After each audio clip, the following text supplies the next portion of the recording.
Okay, we're going to work on logging into the website. We'll begin with an HTML file called site login, and it's just got your basic stuff right here, but we're going to create a form in here. In this case, I said that its name is get email action. It's got a PHP file and a method post. Now, the table we're going to create here is just going to be for organizational purposes. We're going to center it, but that's no big deal. You'll see the first line, I've got a tr to /tr, and inside it are two TDs. The first one being the word email, that's where it's going to go, and then the second one being an input type equals text, name equals email. Add another line, we'll put password, and the same thing. This notice will be of type password, the name p-word. The next thing we'll have is the confirm password label. It's a division here. ID equals confirm password label, and there's nothing in it at the moment. And the division ID equals confirm password, nothing in that. Okay, we'll add another row. Division ID equals F name label, nothing in it. And a division ID equals F name. So we're labeling and having another division. Again, division ID L name label, and we add division ID equals L name.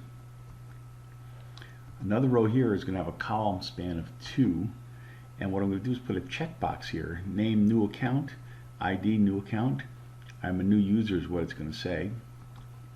And lastly, I have a row column span of 2 that's going to have the input type equals select, type equals submit, value equals login, a little button there.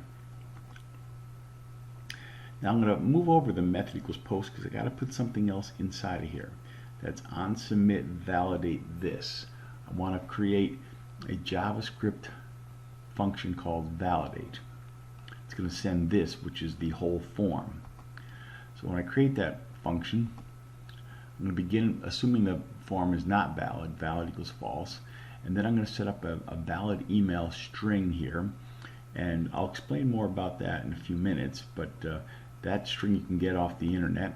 It shows things like it could be uppercase or lowercase letters, digits 0 to 9, it has special characters potentially, and a valid email address of course has to have something and then an @ symbol and then something dot, like com or net or org, things like that. So there's a process to validating emails. Some of these things you may have learned in another course, like ZA, Z09,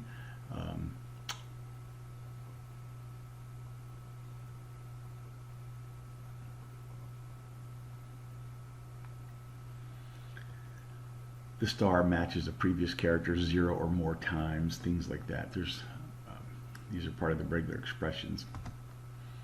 So in this particular one, we can see that there's an unlimited number of letters or numbers, or a period or a minus sign at the beginning. Then they need an @ symbol. Then there's other characters, same thing.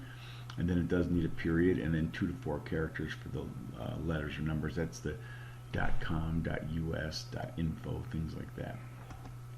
So we then said valid equals valid email.test, sending the form.email.value. So it's taking the value of the email address and testing it against that string. If it's not valid, then you get an alert that says you did not enter a valid email address, and we then take and focus back on that field, the email field of the form. Otherwise it will return valid. If it returns valid as true, then it will automatically submit the form. Now, down on the bottom we see we have a new, I moved over where it says I'm a new user. I've moved that over where it said ID equals new account, and I've added an on-click add confirm password.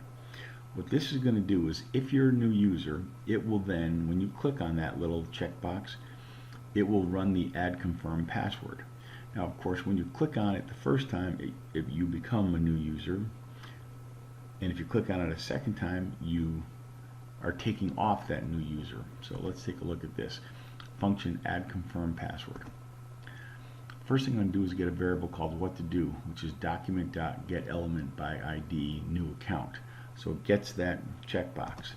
And it says if that what to do.checked is true, then it's going to do a bunch of things, else it's going to do something else. So if it's true, it's going to take that confirm password label, the inner HTML of that, and make it equal to confirm password. And the fname and lname labels will also be first name, last name. So it's where we had a division that had nothing inside it, we now are putting something inside it, the inner HTML. And then the confirm password will get an input type equals password, name equals confirm p-word, ID equals confirm p-word. So it's going to put that string in there, and in the fname and lname it will also put input type equals text and the name of either fname or lname. So that way, if you check it and it's true, it will put all that in there. On the other hand, if it's false, it'll just take that confirm password label and make it equal to nothing, as well as everything else. They'll all be equal to nothing. Now, in this example, I'm just showing you what we've got so far. Obviously, that email would not be valid if I were doing this, but that's what it's going to look like. But I want to convert that to PHP, so I'm going to create a get user info function. And when I do that, first thing I'm going to do is load some JavaScript. What JavaScript am I loading? All that JavaScript that I had about validating the form and the function add confirm password, I'm going to put that all in there. You notice I did these differently. One was with an extended echo statement and the other was a series of echo statements. You can do it either way. I'm just showing that you can do it both ways. So after I've loaded the JavaScript, I'm going to create a variable called $self equal to the server PHP self. And then I'm going to rewrite that whole form that I've already previously written and put it all in there. The email, passwords, confirm password label, fname label, lname label, all of that right in there.